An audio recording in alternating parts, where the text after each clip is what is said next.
السلام عليكم، كي دايرين؟ لاباس عليكم؟ بخير، نتمنى تكونوا بخير وعلى خير. الفيديو ديال اليوم غادي نحضر معكم بسبوسه فرديه بمذاق البرتقال، كتجي سهله التحضير واقتصاديه بزاف، كتوجد دغيا ديال المعكازات.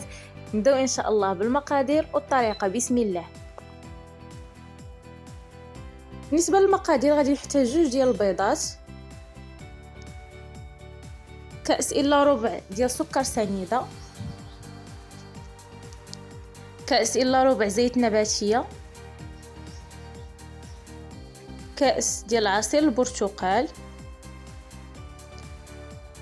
تفاحه ولا ممكن تستعملوا حتى 2 تفاحات، كأسين ونصف ديال السميده رقيقه، 4 ملاعق كبيره من الكوك، 2 خمارات، 1 فاني، قبيصه ديال الملحه، وملعقه كبيره من مربى المشمش. نبداو ان شاء الله في الطريقه. عندي هنا 2 ديال البيضات،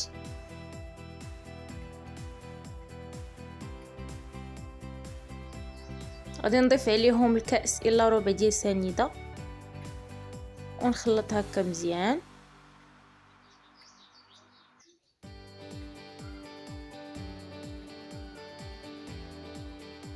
من بعد غادي نضيف الساشي ديال الفاني،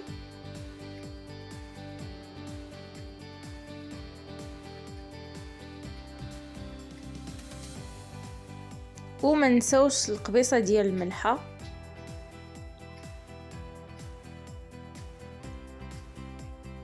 ونخلط هكا مزيان الخليط.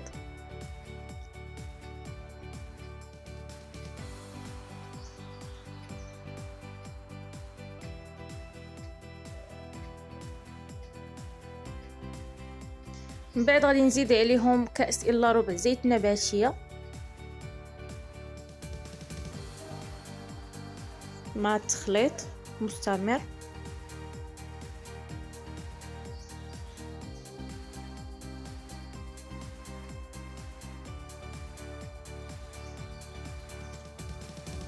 وغادي نضيف هذيك الملعقه كبيره ديال مربى المشمش،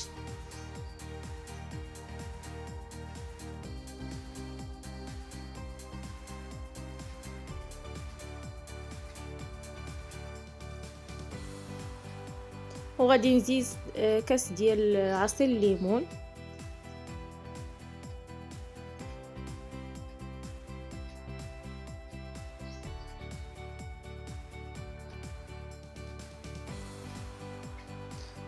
وغادي نضيف 4 ديال المعالق ديال الكوك. بالنسبه لي راه كنستعمل دائما الكوك الميدم،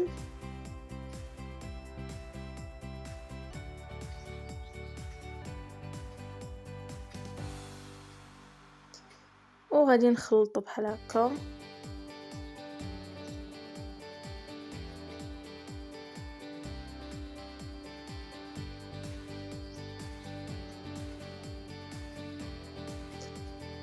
من بعد غادي نقشر هذيك التفاحه، وغادي نحاول هكا نحكها في الحكاكه الغليظه.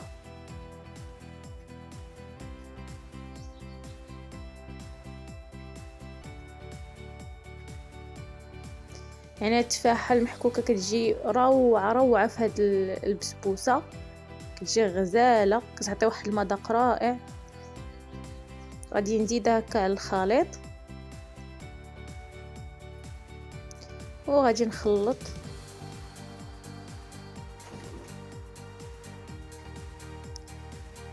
من بعد غادي نضيف 2 الكيسان ونص ديال السميده رقيقه، السميده ديال الحرشه، 2 الكيسان ونص. غنضيف عليهم 2 ديال الخمارات،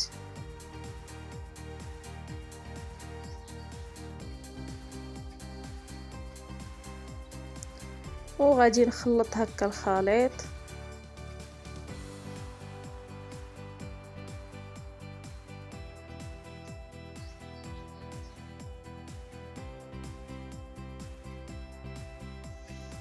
كما كتشوفوا ها القوام ديال الخليط ديالي كي كيكون. غادي نخليه يشرب واحد شويه، وفي هذا الاثناء غادي ندهن الليمون اللي غندير فيهم السبوسه ديالي. اختاريت انني نديرهم في هكا ليمون متوسطين، غندهنهم هكا مزيان بالزبده، وغادي نرشهم بالكوك،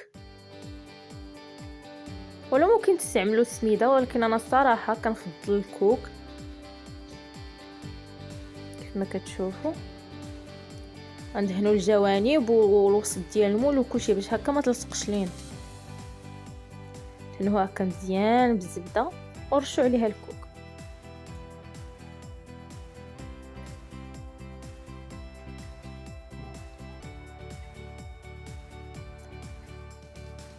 غنبقى بنفس الطريقه حتى نكمل لي مول ديالي كاملين.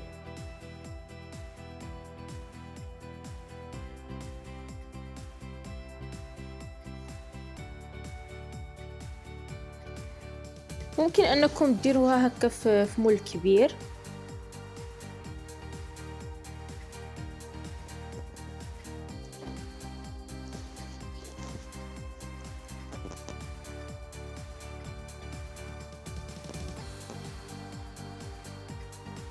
وغنبدا هكا نعمر هذوك لي مول ديالي. كما كتشوفوا راه الخليط شرب مزيان.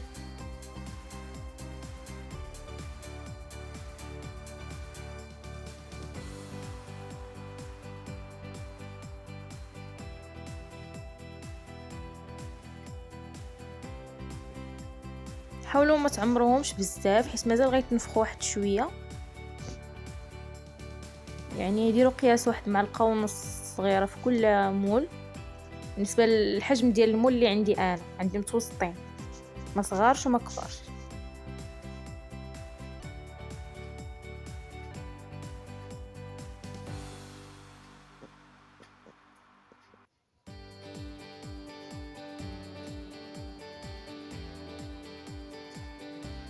صراحه انا كنفضل هكا البسبوسات يكونوا هكا فرديين، يكونوا متيولين.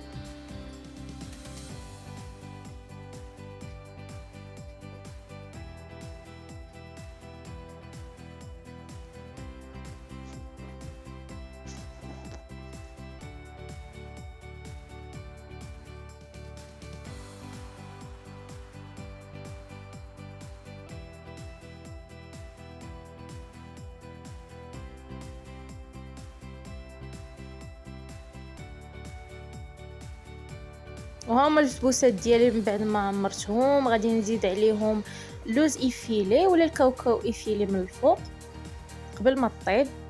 يعني اللي متوفر عندكم ممكن ديروا اللوز ايفيلي ولا الكاوكاو ايفيلي.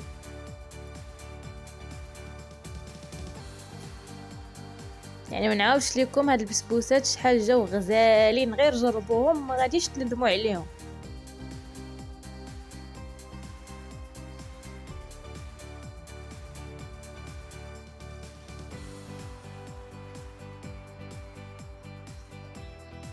كيف ما كتشوفوا راه تبارك الله خرجات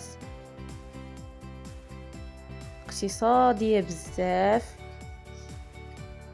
من بعد غادي ندخلهم للفران على نار مهيله حتى يبداو يتحمروا. دابا ندير السقوه، غادي ندير فيها نصف حامضه مع نصف كاس ديال السكر مع كاس ديال الماء ومعلقه كبيره ديال مربى المشمش. غادي نديرهم هكا في لاكاسرول، كاس ديال الماء مع نصف كاس ديال السنيده مع نصف حامضه مقطعه ولا حامضه مقطعه مع معلقه كبيره ديال المربى ديال المشمش. غادي نديرهم هكا فوق البوطه حتى يبداو يغليو.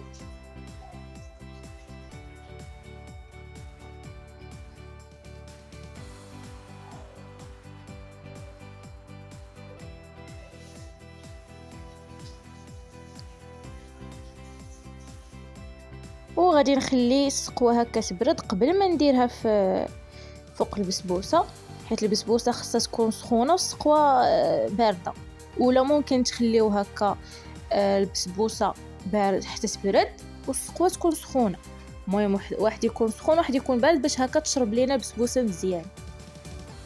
صافي نسقيوها بهاد السقوه مزيان هاد السيرو.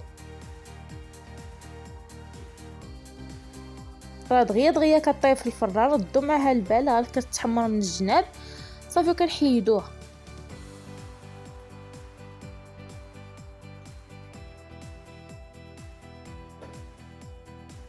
وهذا هو الشكل ديالها من بعد ما خرجتها من الفران. كتجي غزاله شكلا ومذاقا، ما تشبعوش منها. غير جربوها اكيد ما غتندموش، واكيد غتجربوها مره اخرى. غادي نحاول هكا نفتح لكم وحده باش تشوفوها هكا من الداخل كيفاش جات. كما كتشوفوا راها هشيشه وشاربه من داك السيرو مزيان. هانتوما،